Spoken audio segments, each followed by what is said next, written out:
జగిత్యాల జిల్లా కేంద్రంలో సిపిఎస్ రద్దు చేయాలి, పాత పెన్షన్ విధానాన్ని ఓపీఎస్ పునరుద్ధరించాలని కోరుతూ ఉద్యోగ ఉపాధ్యాయుల ఆధ్వర్యంలో భారీ బైక్ ర్యాలీ.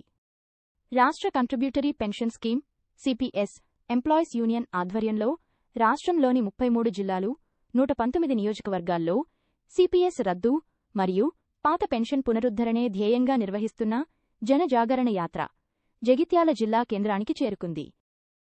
ఈ సందర్భంగా యాత్రకు నాయకత్వం వహిస్తున్న రాష్ట్ర అధ్యక్షుడు, స్థితప్రజ్ఞ రాష్ట్ర ప్రధాన కార్యదర్శి కల్వల శ్రీకాంత్ మరియు రాష్ట్ర నాయకులు మల్లికార్జున్ గడ్డం, వెంకటేష్ చంద్రకాంత్ మన్నూరు, అంజన్నలను, జగిత్యాల జిల్లా అధ్యక్షుడు గంగాధరి మహేష్, జిల్లా ప్రధాన కార్యదర్శి సర్వ సతీష్, జిల్లా కోశాధికారి గొల్లపల్లి మహేష్ గౌడ్, రాష్ట్ర ఉపాధ్యక్షుడు మ్యాన పవన్, రాష్ట్ర నాయకులు చుక్క కిరణ్ సందు పట్ల రమేష్, వీరభట్టి శ్రీనివాసులకు ఘన స్వాగతం పలికారు.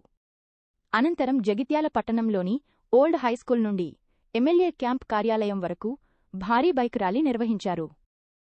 కల్పించిన సామాజిక భద్రత హక్కును ప్రభుత్వం గుర్తించాలని వారికి పూలమాలలు వేసి వారికి వినతులు అర్పించి ఇటు నుంచి క్యాంపు కార్యాలయానికి వెళ్తున్నాం. ఈ 33 జిల్లాల గుండా సాగే 42 రోజుల ఈ జనజాగరణ యాత్ర చివరగా ఆగస్టు 23 నాడు చలో హైదరాబాద్తో ముగుస్తుంది. ఆ రోజు రాష్ట్రంలోని 2.6 లక్షల మంది సిపిఎస్ ఉద్యోగ ఉపాధ్యాయులు, అందులో ఉన్న 40,000 మంది యూనిఫామ్ సర్వీసెస్ సహా ప్రతి ఒక్కరూ హైదరాబాద్ చేరి తమ ఆకాంక్ష అయిన పాత పెన్షన్ పునరుద్ధరణను ప్రభుత్వానికి తెలియజేస్తారు. ప్రభుత్వాన్ని మీ ద్వారా, మీడియా మిత్రుల ద్వారా కోరేది ఒకటే, మిగిలిన రాష్ట్రాల్లో ఏ విధంగా అయితే కాంగ్రెస్ ప్రభుత్వాలు పాత పెన్షన్ను పునరుద్ధరించాయో మన దగ్గర ఇప్పటికే లేట్ అయిపోయింది. రిటైర్మెంట్స్ పెరుగుతున్నాయి, జనాలు చాలా కష్టాల్లో ఉన్నారు. రిటైర్ అయిన ఉద్యోగులు, ఉపాధ్యాయులు వెనువెంటనే పాత పెన్షన్ పునరుద్ధరించాలని కోరుతున్నాం.